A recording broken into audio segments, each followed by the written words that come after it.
This is Dr. Sivakant Pathak once more with you to see a new topic here. And here it is Newton's second law of motion part 2. In part 1 we have seen different physical quantities, state of body, Newton's first law of motion and its different amplitudes.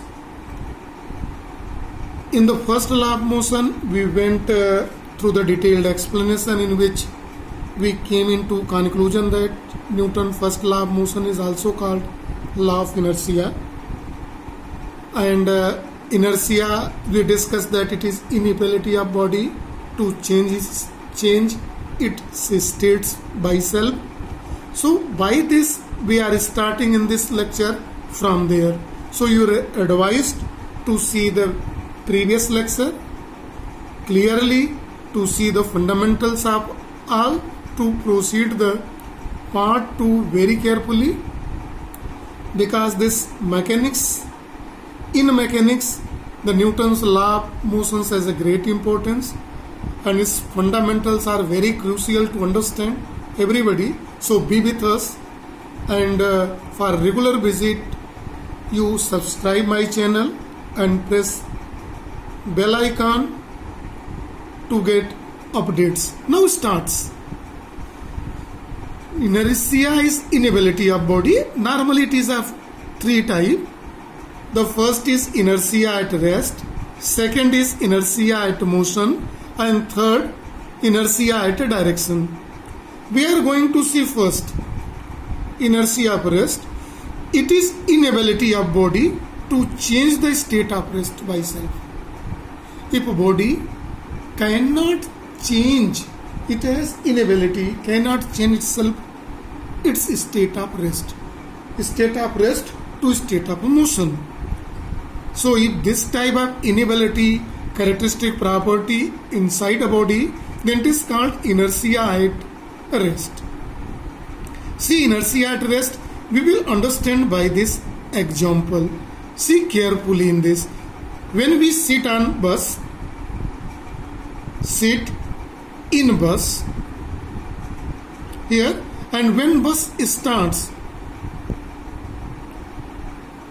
our upper part moves back. Why? See, this is the lower part comes in motion when bus starts, but due to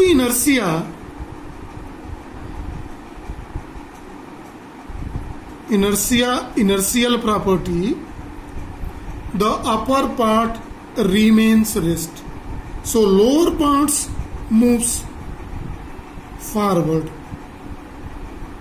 and upper parts remains there. That is why it's moved back. See carefully. This is a start. We sit in the bus starts.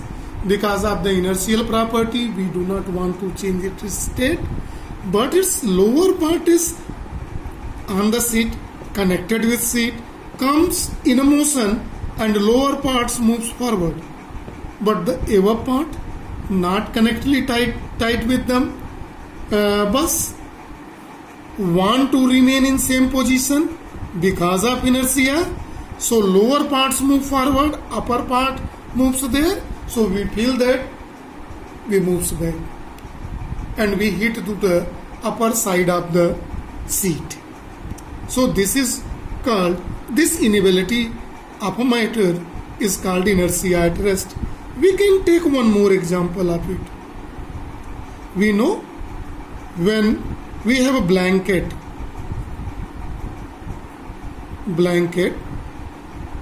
when we beat this blanket with stick, dust particle moves down. It is due to the property of inertia. See very carefully, when blanket beaten by stick,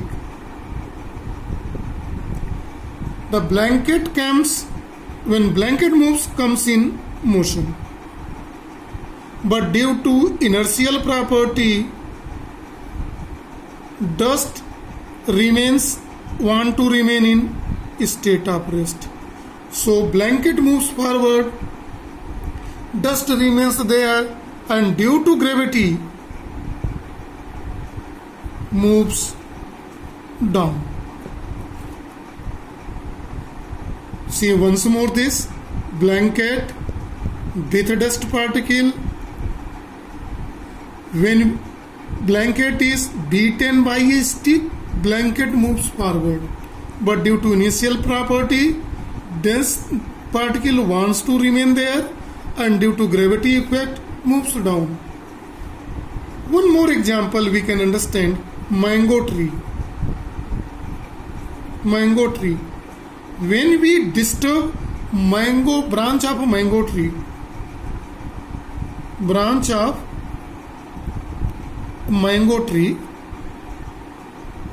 so branch moves forward, but this yellow mango moves down, or dry leaves moves down due to the inertial property. All the parts are connected and comes in the motion because of the applied force there, but the yellow mango and the dry leaves moves down. Yellow mango and dry leaves due to inertial property moves down. This type of examples comes under inertia at rest. Now we are going to see second,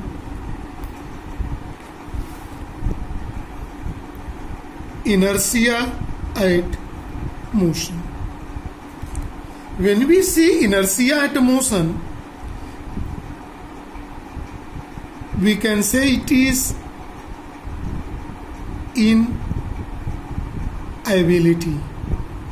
inability whose of body to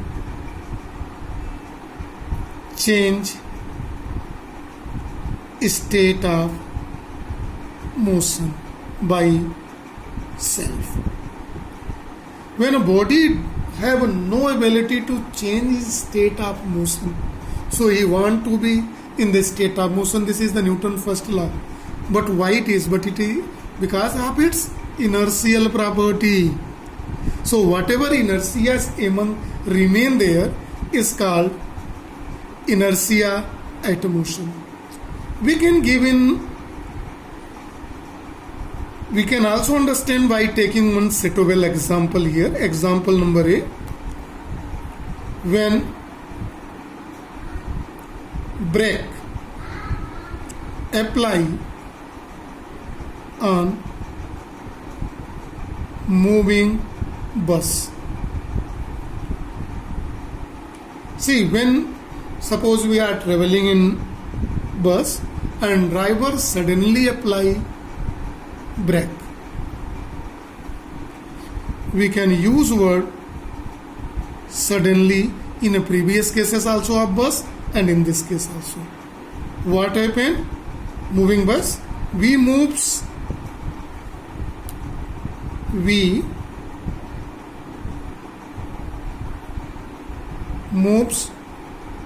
forward. Why? See you, when bus move, remember, with bus we move. We move means we with bus in state of motion. As brake apply,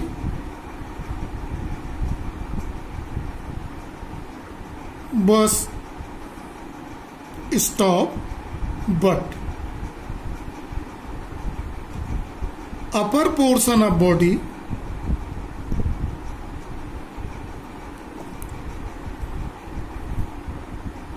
want to be remain in motion. That is why moves forward. See very carefully. So whatever the inability in a body is called inertia at rest. Now we are going to see inertia at direction. When we see inertia at direction, it is also what? Inability. See the word here. To change direction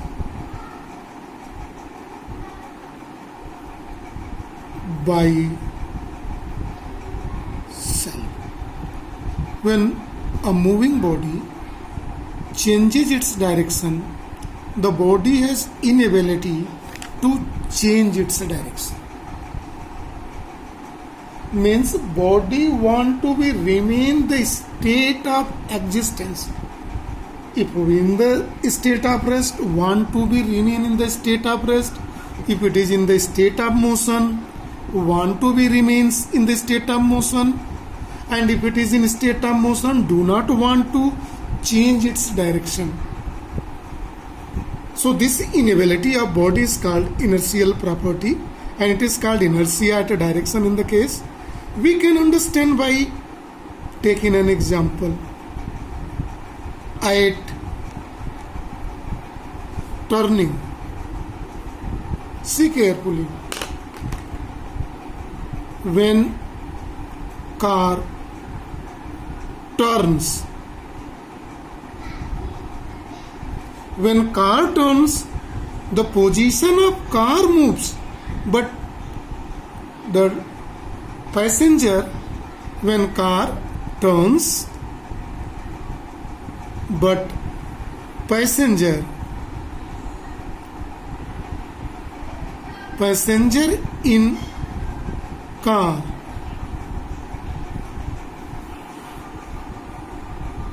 moves outwards.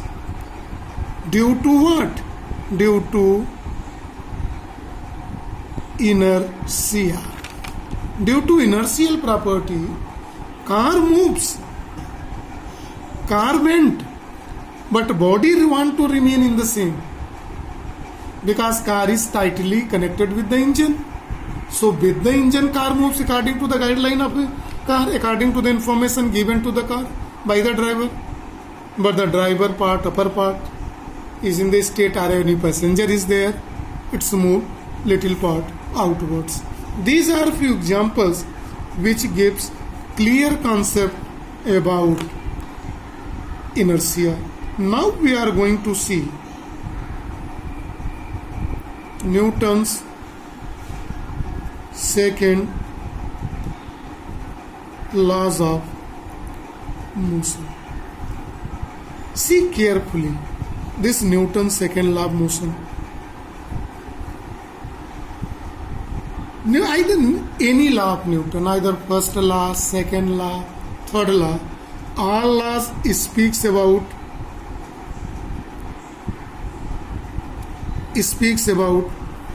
force. The one and only thing, force. In which first law speaks about quality of force, whereas second law speaks about quantity of force. How much in magnitude. The quality of force, what force does, it is in Newton's first law of motion.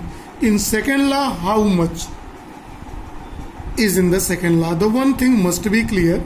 According to this concept, the Newton's second law speaks force is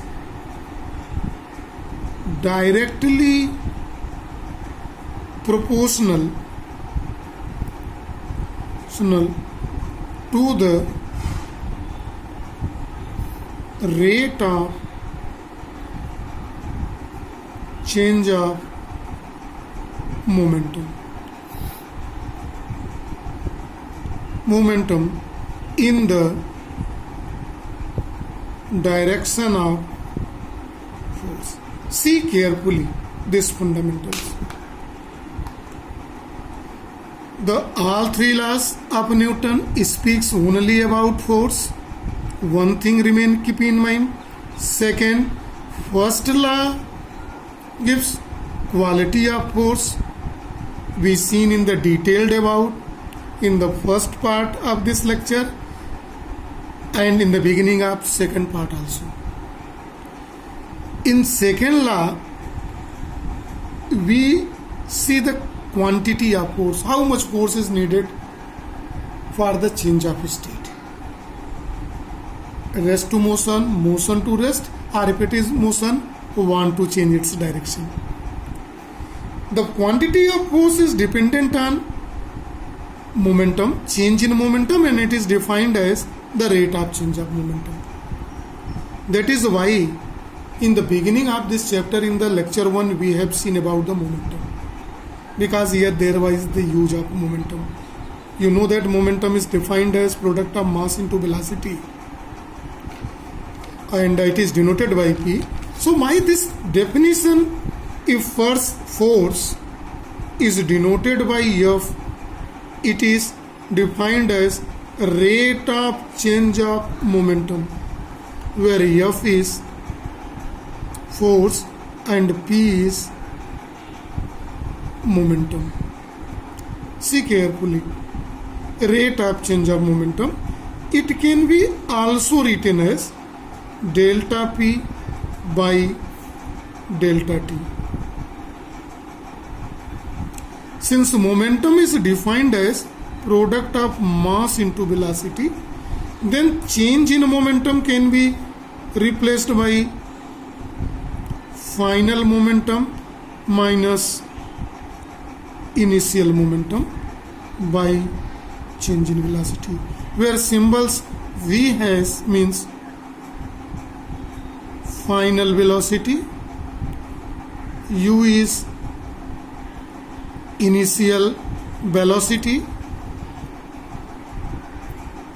delta T is time interval, and M is mass of moving body. In that case, see very carefully, M is common, it is V minus U by delta T. See very carefully. This V minus U we can change in velocity. This is change in velocity by change in time. This is called del change, rate of change of velocity is called acceleration, where A is acceleration produced in the case. That is why force can also be defined as product of mass and acceleration. So we have two definitions available. One is here. Force can be defined as a product of mass into acceleration. It is obtained by this formula. Its natural formula is here. Force is directly proportional to the rate of change of momentum in the direction of force, and by this mathematical calculation we also find this is it is also defined as product of mass and acceleration. We can see its unit also. Unit of F.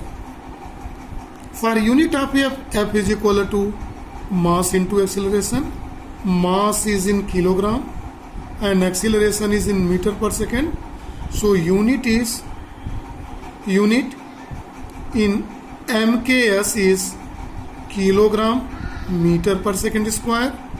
In CGS system, gram centimeter per second square.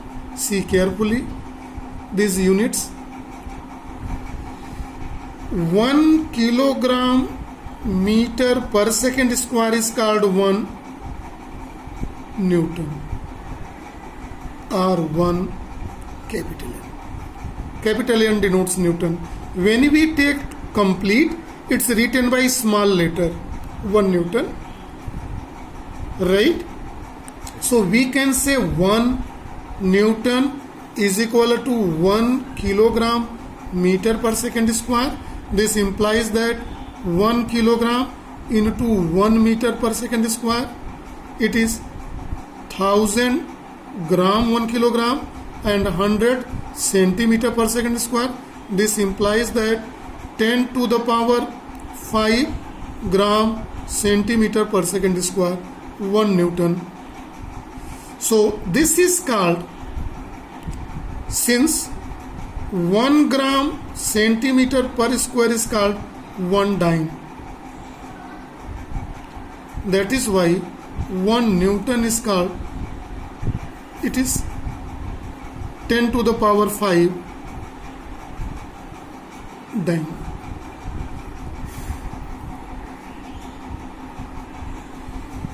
Now, other unit of force is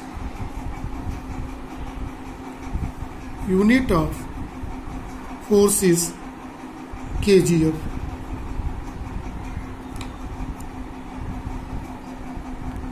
Other unit of force is kgf. So kgf and gf. To understand kgf and gf, first see the concept of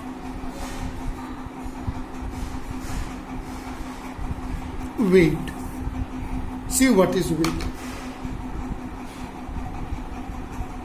See what is weight. Weight of body is force. See very carefully. Weight of body is force by which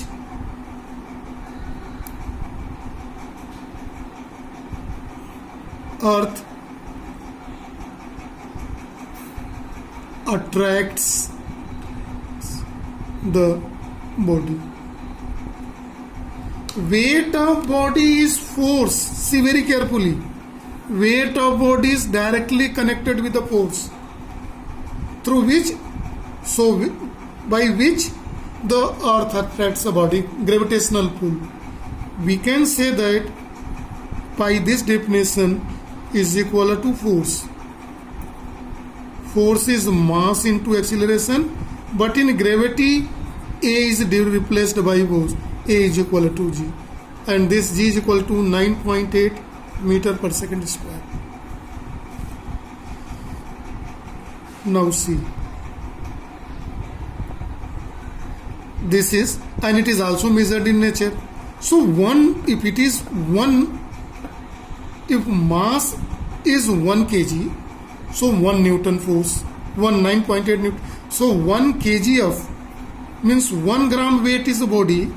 It is equal to 1 means 9.8 Newton.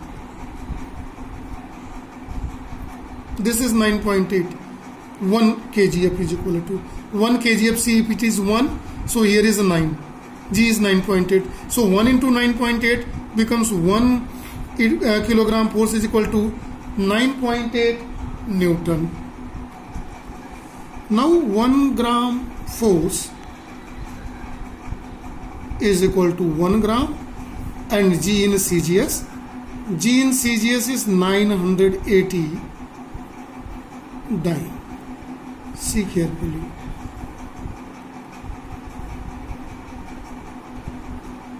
Dimension of force.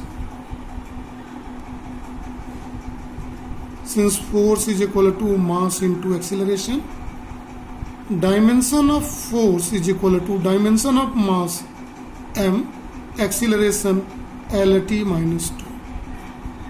See, m to the power 1 L to the power 1, T to the power minus 2 is the dimension of force. These are the mathematical concept of Newton's second law of motion, through which the quantity of force which is explained in the first law is determined. Some important points.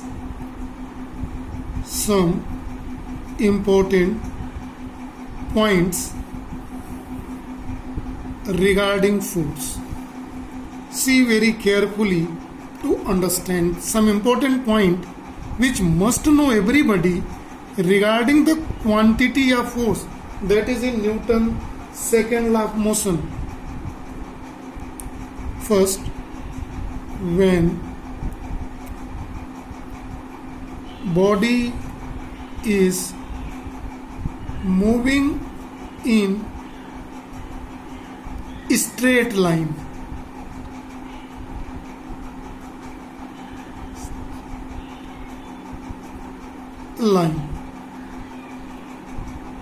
when body is moving in straight line motion with uniform velocity. See, body is moving in uniform velocity uniform. This implies that no acceleration. So force is equal to product of mass into acceleration, mass into 0 means force 0. It means that no force required. See, this result is much more important. No force required. When body is moved in a straight line with uniform velocity. And it is the first law of Newton that body, if moving in a straight line on a frictionless surface, this is also important. So no force is required to continue the velocity. It will be remain in motion throughout. This is much more fundamental concept regarding it. Now see second important result here in case of physics, that accelerated motion is always accelerated motion is always due to force. Always due to force. Accelerated motion means A acts. Acceleration act. Acceleration what is? Work. Changes velocity. Acceleration acts means we know that mathematical formula, force is equal to mass into acceleration. So without force, acceleration cannot be. If acceleration is not there, no change in velocity. So accelerated motion cannot be possible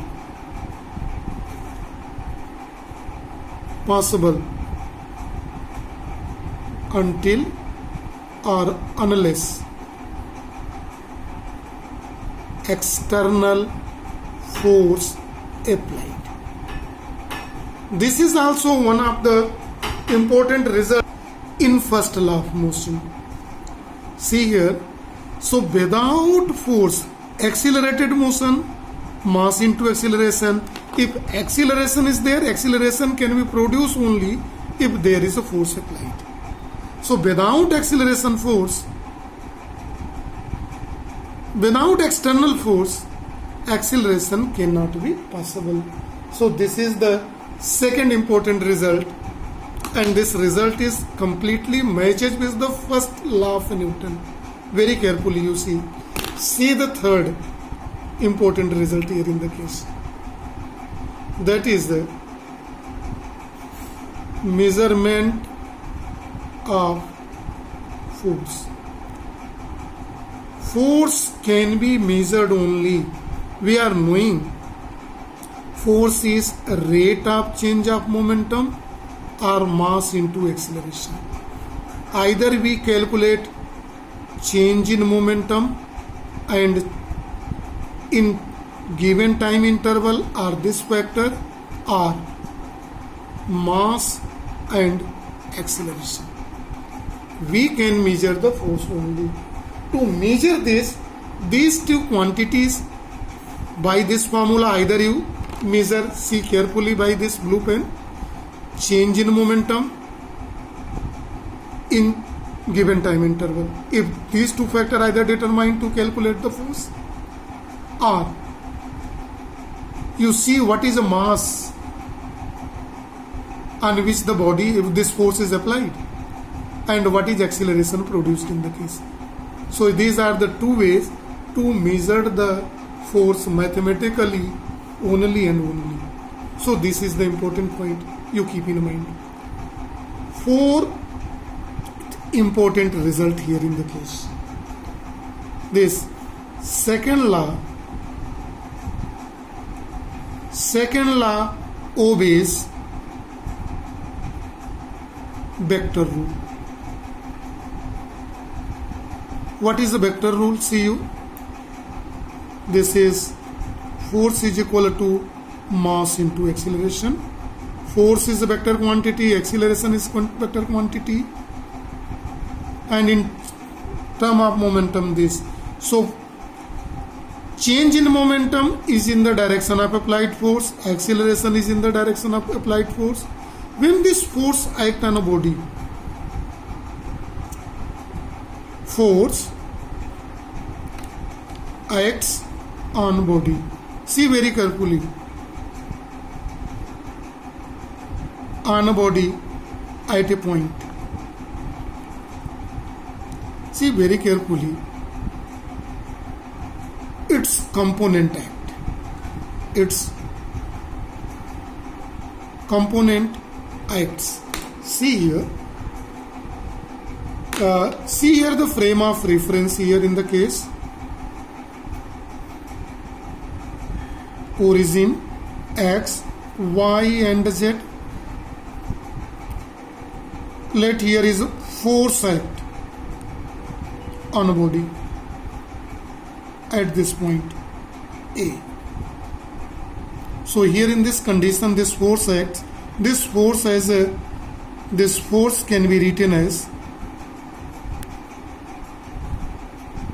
but in the form of a component it can be written in the direction of x-axis. Fx is equal to change in momentum of a component along the x-axis. This is change in a component along y-axis. Similarly, in z direction, change in a momentum along z-axis by time. So these three components keep in mind. So these all obey the vector rules here in the case. Now see one more important result about the force. Since we know that force is equal to mass into acceleration. To see one clear funda by this formula, let a force applied on a body. Force applied on a body. So it will bring the acceleration in a body. Right? If the mass is more, larger mass produces less acceleration. We can understand by this formula. A smaller mass produces higher acceleration provided that force is constant. See in the case. Clear to everybody? In that condition, whatever acceleration is provided, it is a ratio of force to mass. In this case, by this numerical example, this m is called inertial mass of a body. is called inertial mass. That is inability in a body,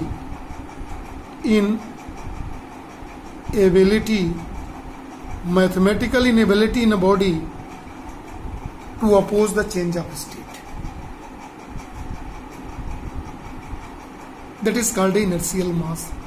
If we keep acceleration is equal to 1 meter per second square, that is unit acceleration. In that condition, the force is equal to mass into acceleration.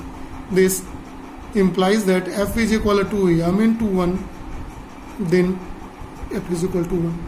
Then we can say that this implies that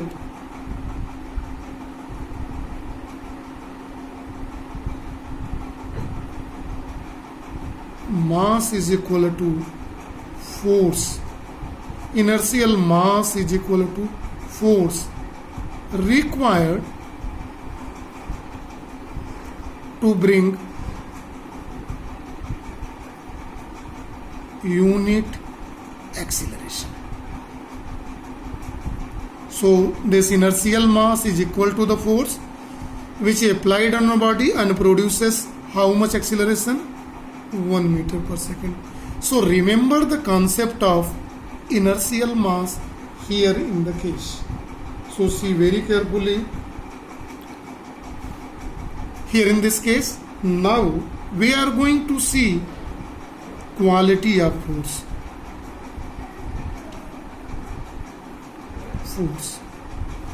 First is collinear force. We will see in the detail about this, but see here what are these. These collinear forces are forces acting in the same plane. Forces acting in the same plane means more than one force acting on the plane of a paper called collinear forces. Second is